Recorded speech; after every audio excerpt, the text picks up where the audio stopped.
Episode 178 of the Read to Lead podcast is brought to you in part by cloud accounting software FreshBooks, offering you a free 30-day unrestricted trial. To claim yours, go to freshbooks.com/read to lead and enter Read to Lead in the How Did You Hear About Us section.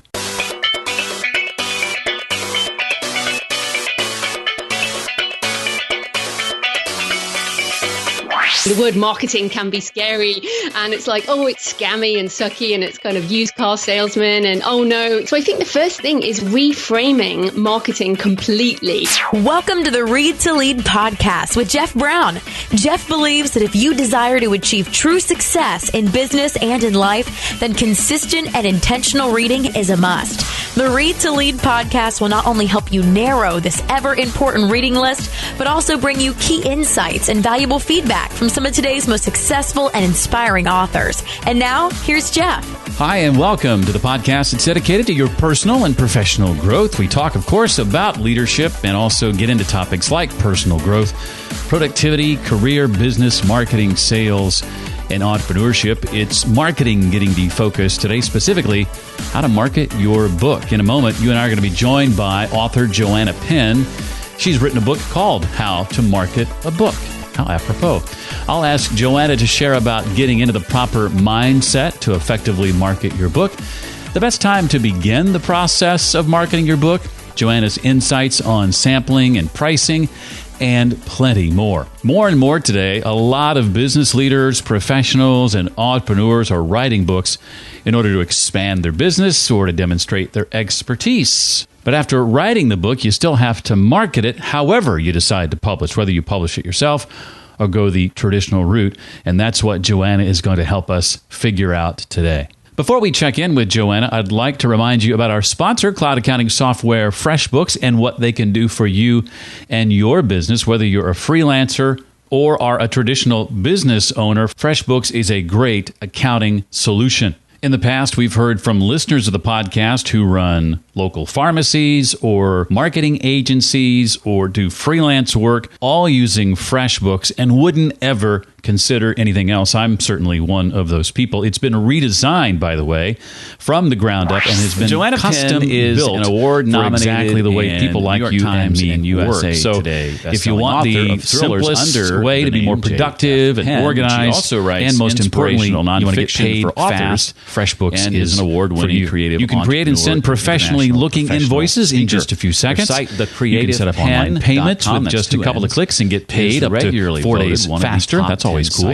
You can see when your client has viewed your invoice, which helps put an end to the guessing games and much more. Right now, FreshBooks is offering a 30-day unrestricted free trial, and all you need to do to claim it is go to freshbooks.com/read-to-lead and enter Read to Lead in the How Did You Hear About Us section. Again, that website one more time is freshbooks.com/read-to-lead. We've never had anybody on specifically to talk about how to market a book. And this is something that a lot of authors, whether you're going the self-publishing route or the traditional route, you have to think about this. Even though it's going the traditional publishing route, oftentimes the publisher looks at you, don't they, and say, okay, now it's your turn. Now go sell these things. Isn't that right? Yes, and in fact, having looked at many of your guests on the show, these days traditional publishers will actually seek out bloggers. They'll seek out, people who have an audience already, and then sort of offer them a book deal off the back of their existing platform as such. I know you're familiar with the sort of platform building side of things. Of course, we've got this podcast, which is a platform as such. But yes, however you're going to publish these days, learning how to market a book is just super important. And actually, a lot of book marketing is also relevant for, marketing yourself as a speaker, or also for marketing your business. And, I was at Thriller Fest recently. I'm also a thriller author, and heard Lee Charles speak, one of the biggest thriller writers in the world. And he said, never talk about the book. It's all about making people like you, and then they might like the book. So, and I think that's relevant for pretty much anyone listening, as whether you're an employee or an entrepreneur. Good advice. Good advice. Well, Joanna kicks off the book to talk about mindset and having the proper mindset regarding your book's marketing. Share some insights there, if you would, Joanna. Well, I think, the problem for many people is that the word marketing can be scary. And it's like, oh, it's scammy and sucky and it's kind of used car salesman. And, oh, no, I just want to write or help people, but I just don't want to do the marketing. So I think the first thing is reframing marketing completely. And I think about it as marketing is sharing what you love with people who will appreciate hearing about it. So you don't go, buy my book. You think about, well, what will people find interesting or useful? Like, hopefully in this show, we'll give people lots of useful tips and sharing things that we love, and people will find that useful. And, again, one of the things I do, and this hopefully will help people realize what I mean. It's about sharing personality. So I really like graveyards, and I often use this. I go to graveyards, take pictures. So I was in New Orleans earlier this year and took lots of pictures of graveyards and put them on Twitter and things like that. Now, many people listening will be like, oh, she's really weird. What is she talking about? And the other half of the audience, because it is pretty much 50%, will go, wow, I really love graveyards. So I'm interested in what she's might be talking about.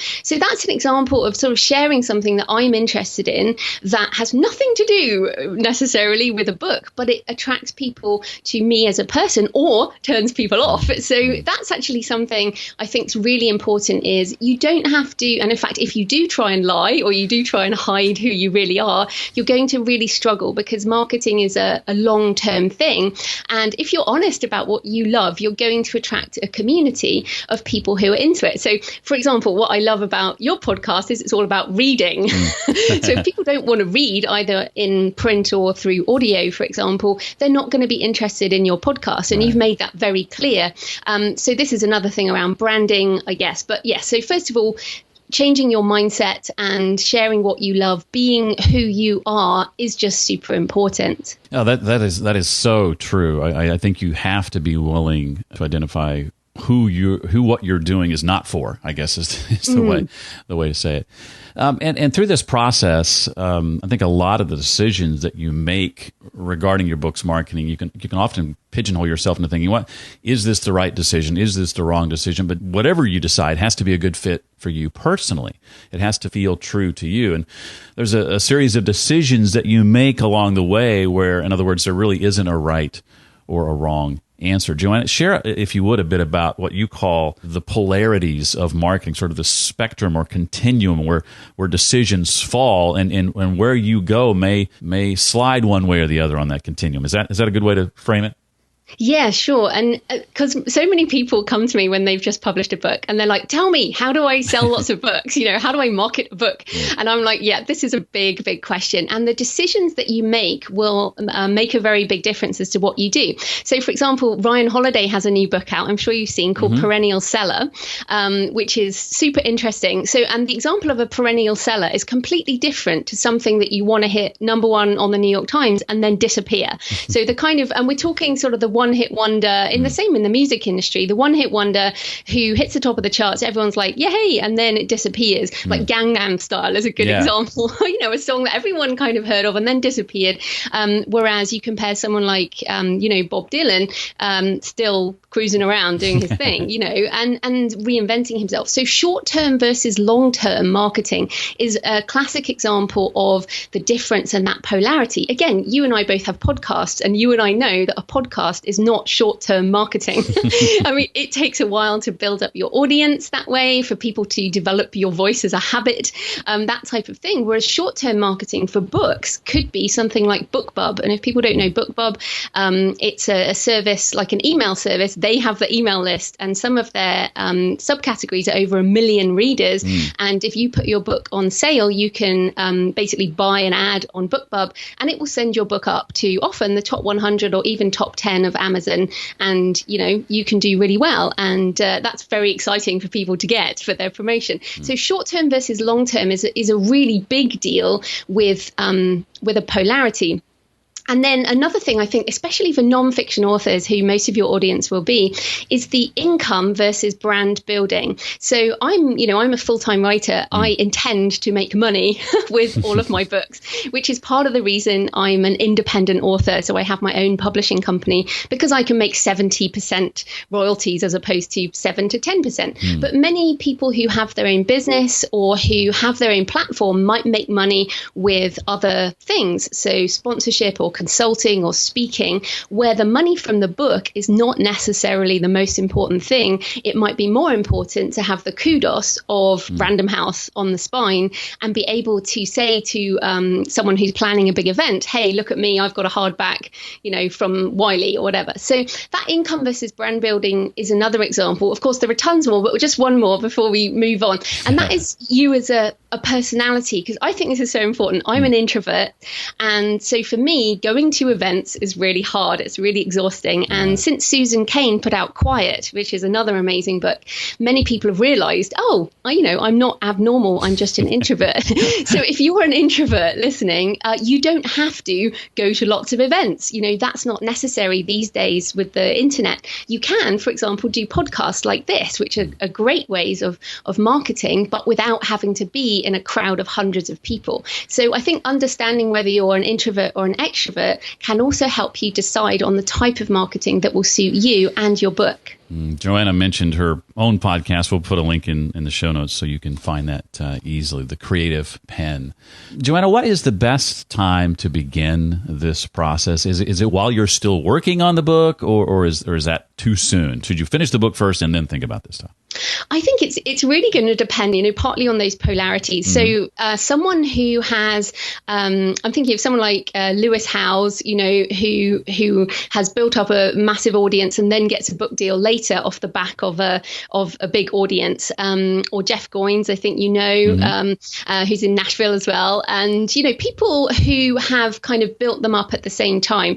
But that's if you do it quite intentionally. So then there's other people who are like, I think, suddenly I've realized I'm an expert in this area, and I've already got, say, an offline business. Maybe you're a chiropractor or something, and you've already got a physical place, and you think, I could write a book. So the marketing side, I think, will depend on where you are and what you want to do. But if you are intending to make money with your book, and if you want to have an ecosystem around your book, say as a speaker, then yes, it is really well worth starting to build up an audience before you publish your book.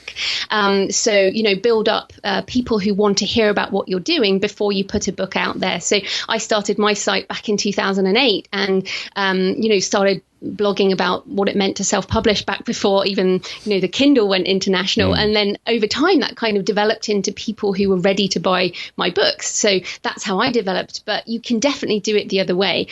What I would say is, as soon as you have a website, or if you have one already and you don't have an email list sign up, that is the thing to do. Sort of the number one thing to get sorted early is have something that people can get for free on your website, so you can start building up an email list. And if you haven't got that, the best time is now, so that yes, when you do have a book, then you can actually talk to them. Yeah, the best time was several years ago. The second best time is today, right? Isn't exactly, yes. The whole when do you plant a tree thing. Right. You mentioned Jeff Goins. He's the author who has appeared on the show more than any other, or as some like to say, the guest we can't get rid of. Jeff and I are friends. I like to tease. We hear a lot these days about the importance of keywords. I don't know if you know Dave Chesson. Yes, of course. Kindlepreneur. KDP Rocket, I think, is his product that he sells.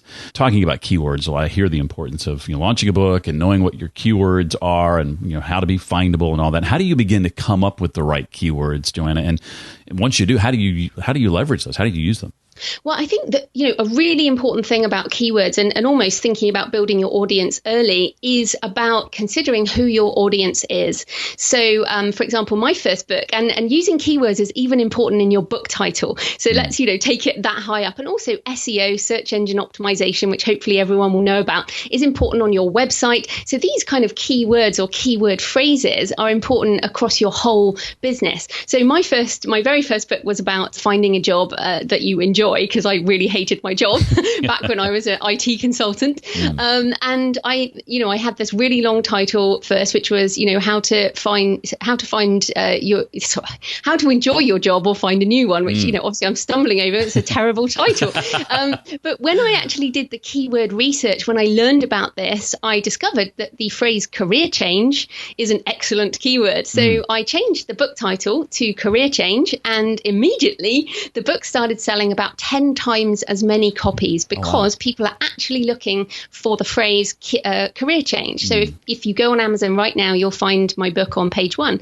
And also what also happened was I started getting phone calls from the BBC, from Sky News, from all these different media agencies who go on the internet and type in career change in the first week of January every year, which is when I tend to get back on TV, to talk about that book. So if you think about, if you're listening and you want to get more press for your business, keywords in your book title are critically important for who you want to target for both your customers and also for media. So that's the best place to start for keywords, is to consider who you're targeting and then what they might be typing into Google or into Amazon. And there are lots of tools you can use. So obviously you mentioned KDP Rocket is one for searching Amazon, but there are lots of tools for Google, looking at Google keywords and that type of thing. But it's something to think holistically about in terms of your expertise and, for your podcast, for your website, for everything you do,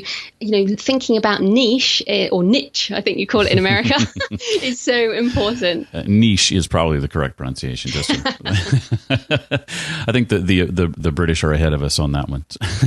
Absolutely, as always. As always. One of the things I love about walking into a physical bookstore, which I still do occasionally, is being able to just pick a book up off the shelf and sample it. And, I think Amazon, among others, was very smart about giving you that ability as both a publisher and a potential buyer, be able to sample the first few pages of a book you're considering. Talk about the importance of those first few pages, Joanna, as an author, and what you can do specifically to hook someone to buy your book, if you will. Yeah. And first of all, I love physical bookstores as well. But the reality is that there are hundreds of thousands of books published every year now, just in America, let alone anywhere else. And so bookstores cannot hold all of those books. But brilliantly on the internet, we can hold all of those books in online stores like Amazon. So I've been reading digitally, since the Kindle went international, because books were very expensive where I was living in Australia. So I got on this early and it kind of changed my life. So I'm a real sort of evangelist for this, but sampling. So how I read is, I was looking through your website, before this and going, oh, that looks interesting. And I go onto Amazon, I download a sample to my Kindle and I read on a Kindle device, but also on my phone. And I think a lot of people read on their phone these days.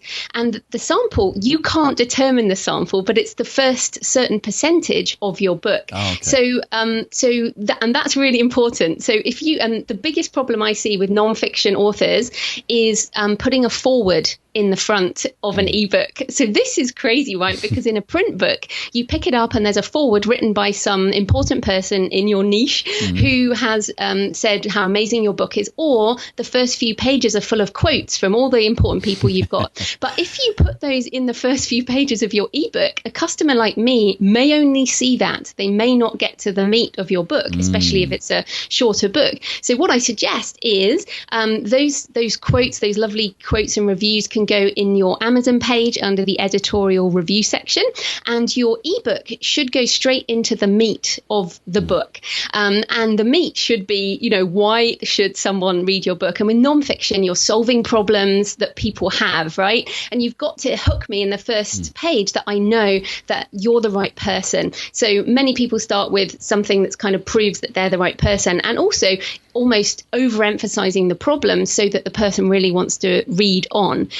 So those are some of the important things. But the main thing is, please don't put a foreword in the front of your nonfiction book. And it's amazing how common it is. And all that will happen, I'm hardcore. I will give a book maybe 3 clicks of my Kindle, 3 pages. And, there are so many books out there to read that it's critical you hook me early or I'll just delete the sample. Wow, that is some amazing insight. I never would have thought about the importance of that and not realizing first and foremost that it's a percentage of the overall book, that you don't have control over that as an author. Yeah. And also what I find incredible is that there's many books that are still not available as ebooks. So if you're someone who has a book deal, then definitely make sure you have an ebook available and that it is international. So I'm in the UK, obviously. I make most of my money in the US. So I make sure my books are always available internationally on day one, because our marketing is international, right? There are people listening to this all over the world. So if your book is not available in Australia as an ebook, or Britain or India, then you're missing out on sales from those people. China, huge nonfiction, voracious readership in China of English language books. Oh, wow.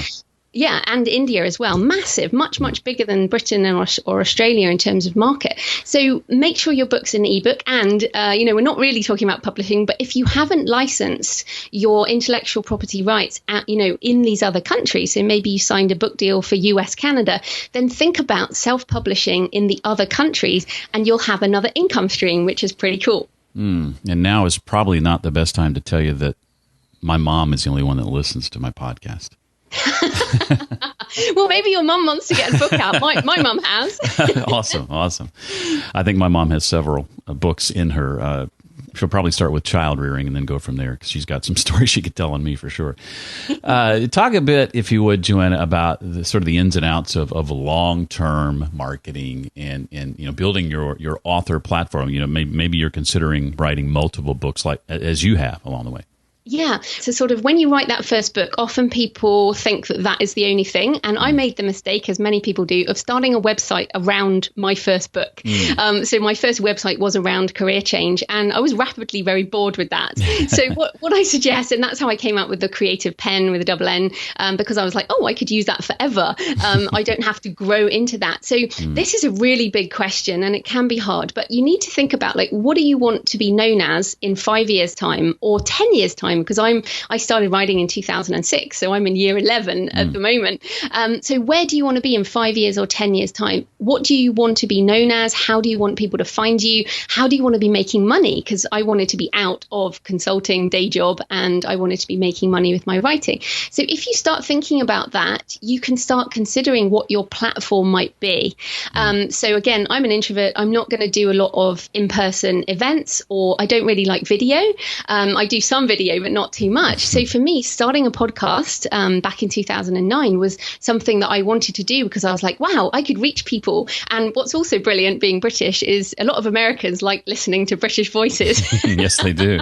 So that gives, that's a good example of a choice about author platform based on the target market. So consider, how do you want to be known? How do you want to reach customers for the next 5 to 10 years? Because the platform is the thing that can create these multiple income streams. For example, when I started my podcast, I didn't have many listeners, and I certainly wasn't making any money. But now I have corporate sponsors like you do, which basically mean that it's self-sustaining and actually makes an income. So these are things that you grow based on your platform, and your book sales can just be a part of that. So if you build it first, then you will be able to sell people books and products and other things. But more than that, you're serving your community. And because you know your community a lot better, you can serve them in a more effective way. And it kind of creates this snowball effect. So your business grows and your income grows, and your service to those people grows as well.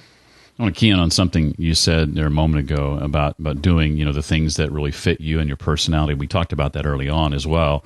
I have been told by everyone around me, Jeff, you got to do video. You got to do video. But I highlighted this sentence from Joanna's book and let out a big hoorah when I read it. I am never going to do much live video because it's just not me. I was like, yes, there's someone out there like me who doesn't want to do live video. That's awesome. Yeah, and also as we said before the call, I said to you, is this your real voice, or is this, is this a voice you develop? You have a voice for audio, and that's the thing.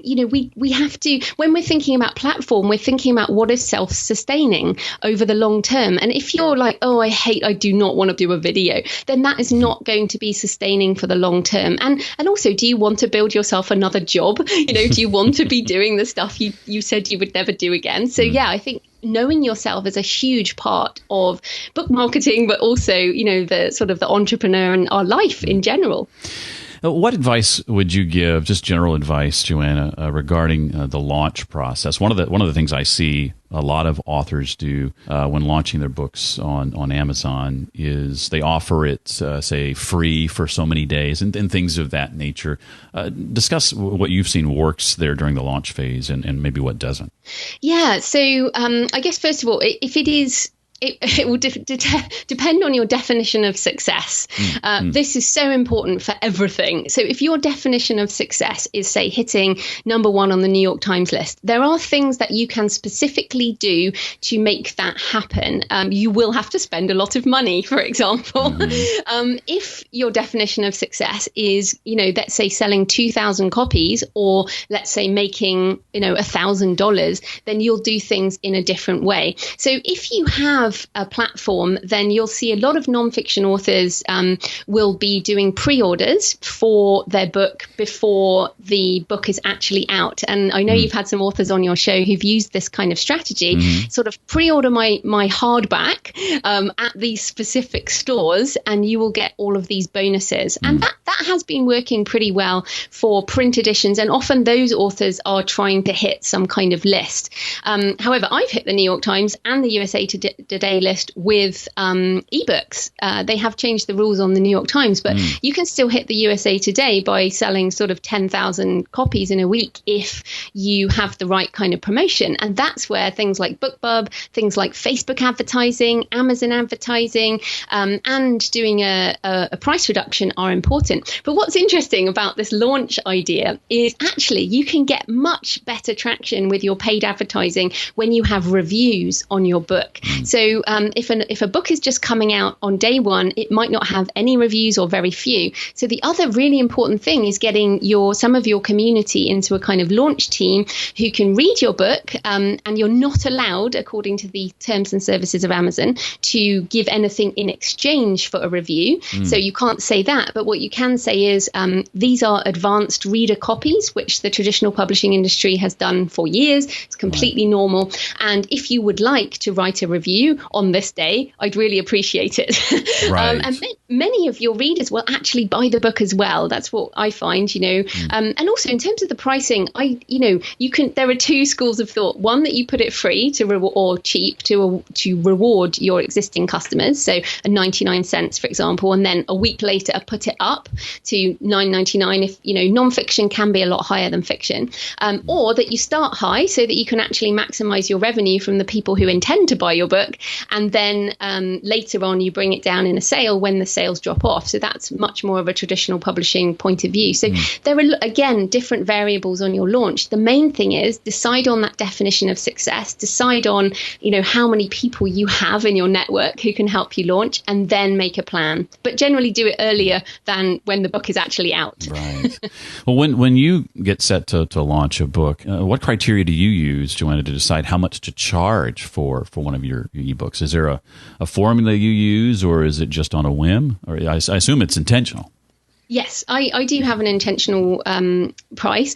It will depend to me on the value to the customer. So, for example, I have a book out, How to Make a Living with Your Writing. That's $2.99 as ebook, and I think it's about $7.99 in print. It's a short book. It's also my most high selling book because it's people want that. But the reason it's the price is there is because it's quite a short book. Whereas this book, How to Market a Book, is more expensive because it's about 4 times the size. So one, you get, a lot more for your money, but also, it's just a different angle. So one thing that is important is with Amazon pricing, if you price between $2.99 and $9.99 for ebook, then you'll get that 70% royalty if you self-publish. So that's why a lot of self-published authors sit in that sweet spot, whereas a lot of traditionally published authors will see their books over the $9.99 mark. What I would say is that Kobo and iBooks don't have that cutoff, so you can still get a higher rate, which is pretty cool. But yes, generally have a look at what other people are pricing. Look at the length of your book, and length is not massively important in the digital world. So you can have a short book that's really great and people will be happy. It doesn't have to be 90,000 words anymore. So those are some of the aspects of pricing, but remember that you do want to use pricing as a marketing tool in your toolkit as such. I run a private book club made up of listeners of the podcast, and they had submitted, as they often do, a number of questions of their own that I was going to ask separately and publish just to them. But as it turns out, and I love this, many of those questions that they submitted, you've already talked about. so to kill two birds with one stone there, so to speak. I do have some questions, Joanna, not directly related to the book. But before I jump into those, is there anything else from How to Market a Book that you want to make sure that we know? Yeah, I think one thing that is important is you can relaunch older books. So I did hit the USA Today last year with books I published 5 years ago in a box set. So digital box sets are really awesome. And those books were 5 years old and hit the list. So that's really important. So don't think that if your book is already out there, that it's too late. You can have a new cover. And in fact, another tip, if you have had book deals before and you can get your rights back, or perhaps they are out of print in inverted commas, or, there's some way of relaunching your work, then this is something that's very can be quite lucrative. So definitely think about relaunching older books, and remember that a book is new to the person who has just heard about it. So that's really important. Well, whether nonfiction or fiction, I'd love for you to share, Joanna, the books that are having an impact on you. What have you read in the last year or two that is still with you and helping you today in some way? Yes, well, I was just having a look on your site, and you've got one of them, Deep Work by Cal Newport. I think a lot of people will mention this, in a world where we're so distracted by everything on the internet. And of course, we need the internet to run our business, but it can, take us out there. And as a fiction writer as well, I'm writing another novel at the moment, and I need that deep work. So although I read digitally, I have deep work on my desk as a reminder that I need to turn everything off and go and do my deep work every day in order to actually create, because if I'm not creating, then what is the point? The other book that I really recommend to people and that's helping me is Unshakable by Tony Robbins, which is very American. So for anyone outside of America, you have to kind of substitute whatever your own financial situation is with your own words. But it's very good because I think, you reach a point, especially if you're an entrepreneur and you've been putting money back into your business, growing your business and all of that. And then you get to a point where you think, as I do now at 42, is it, have I created another job for myself? How can I start looking at investing in the future? So if you're thinking about the financial situation, and given the political world we live in right now, I think people are, then Tony Robbins' Unshakable is a really great place to start, to consider finances. And one more, if I may. It's called The White Cat and the Monk. It's actually it's not a children's book, but it's illustrated graphic book. And it's a parable. It's an ancient Celtic parable. And there's basically a monk and a white cat who live in the monastery. And it's about comparisonitis. So the monk does his work illustrating the Bible, and the cat just sits in the sun, chases butterflies. And I think this is something very difficult online, is that we think that everyone else is having this amazing life, whatever, when we're having a bad day, or we feel like we're not good enough, or we're not doing enough, or why can't we be as successful as that person?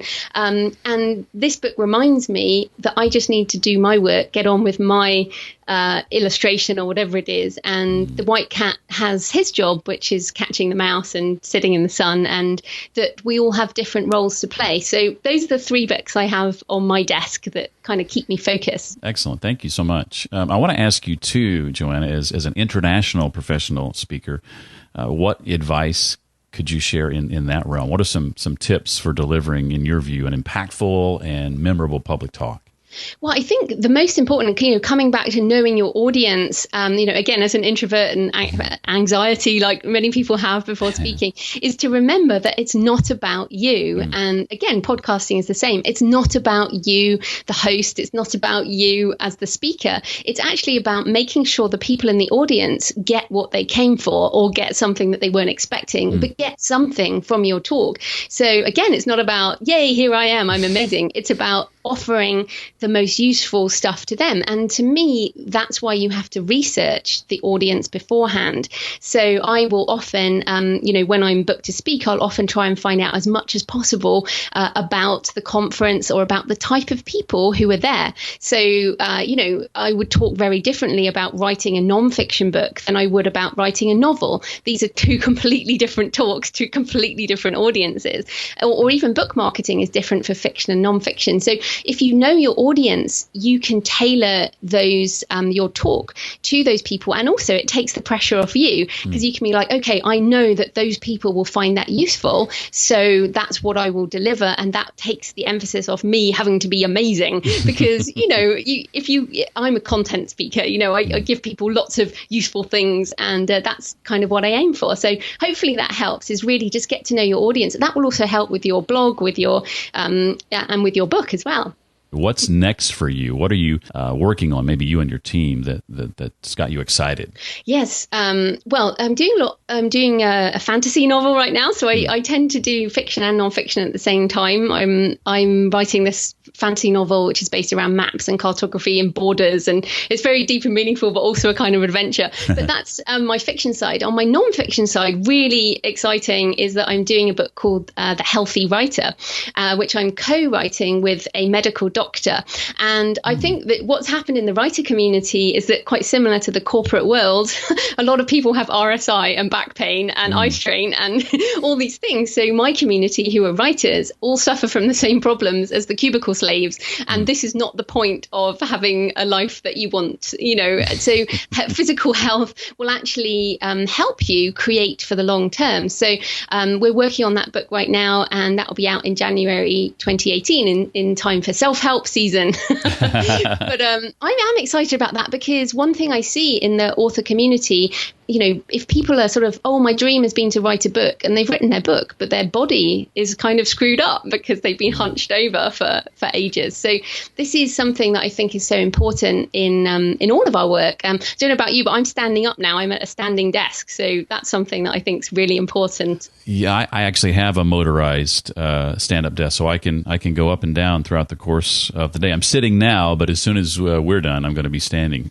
for a little while. Well, that I think, and working on the internet, it's the same thing. Yeah. You really have to look after your body, or we're all going to just die early. That's true. That's true.